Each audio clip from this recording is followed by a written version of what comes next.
Devemos ou não prescrever beta-bloqueador para o paciente que faz infarto agudo do miocárdio, mas tem fração de ejeção preservada? Questionamento importante e que foi respondido no estudo REDUCE-AMI, que foi apresentado no segundo dia do Congresso Americano de Cardiologia, o ACC 2024. Vamos lá, breve revisão. Primeiro, temos vários estudos ali do comecinho da década de 80, 1981, 82, mostrando que sim, na hora que a gente prescreve beta-bloqueador para paciente pós-infarto, viu-se redução de desfecho, inclusive redução de mortalidade. Contudo, nessa época, primeiro, boa parte dos infartos eram infartos com supra, extensos, com disfunção de ventrículo esquerdo, etc. Segundo, a boa parte da terapêutica moderna que a gente tem para infarto agudo do miocárdio, como angioplastia precoce, IECA, estatina, detecção precoce com uso de troponina, nos casos de síndrome sem supra, etc., não existiam lá na época, no começo da década de 80. Será que, com todo esse aparato moderno que a gente tem, o beta-bloqueador continua tendo benefício se a fração de ejeção for preservada? Porque, lógico, se a fração de ejeção estiver baixa, principalmente abaixo de 40%, a gente tem bastante evidência de que o beta-bloqueador é favorável, protocolo IC com fração de ejeção reduzida.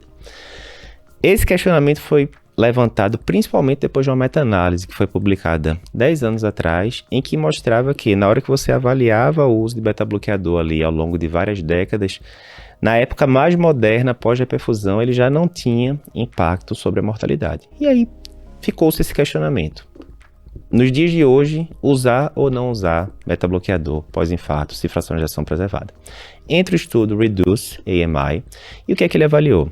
Mais de 5.000 pacientes foram incluídos, eram pacientes com infarto e que tinham um eco mostrando fração de ejeção maior igual a 50%. Esses pacientes, então, eram divididos em dois grupos. Um grupo recebia beta-bloqueador, que poderia ser succinato de metoprolol ou bisoprolol, ou não recebia nada. Não era um estudo cego, então o paciente sabia, né, que ele estava ou recebendo nada ou recebendo beta-bloqueador, né, não tinha placebo aí na jogada. Ok, esses pacientes então eram acompanhados e o endpoint primário qual era? Morte por qualquer causa junto com um novo episódio de infarto. Ok. A expectativa inicial dos autores do trabalho é que houvesse uma redução de até 25% ali com o uso do beta-bloqueador. Na prática, isso não aconteceu. O trabalho foi neutro. Ao se comparar o grupo com beta-bloque, sem beta-bloque, não houve diferença de desfecho. O beta-bloqueador não protegeu os pacientes. Ok.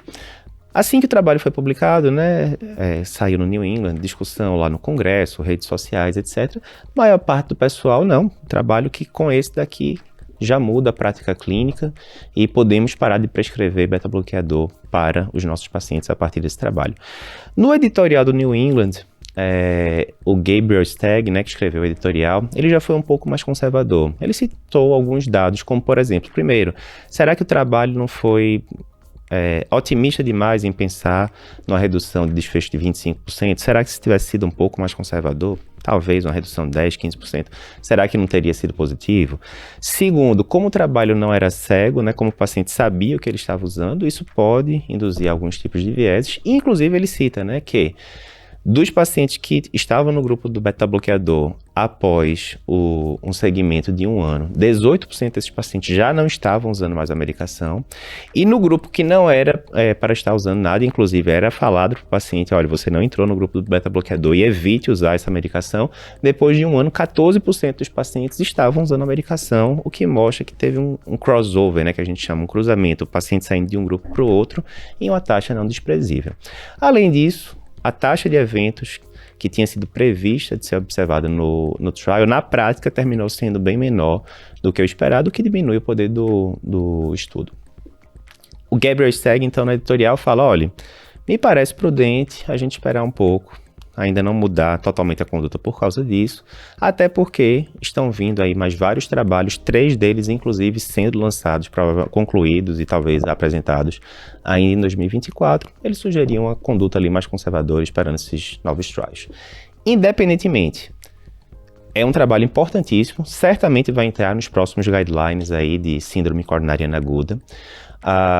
Vai embasar provavelmente mudança de grau de recomendação em relação a beta-bloqueador pós-infarto nesse cenário com fração de ejeção preservada e certamente dos principais trabalhos apresentados no American College 2024.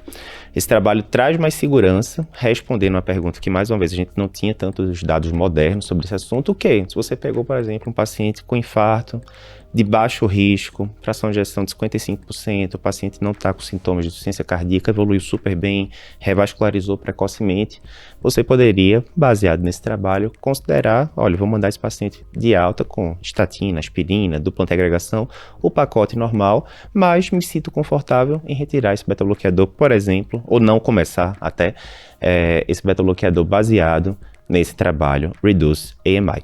Bem importante o trabalho, vai estar na nossa lista com certeza dos principais trabalhos do American College 2024 e continua acompanhando a gente que ainda tem muita novidade boa do congresso.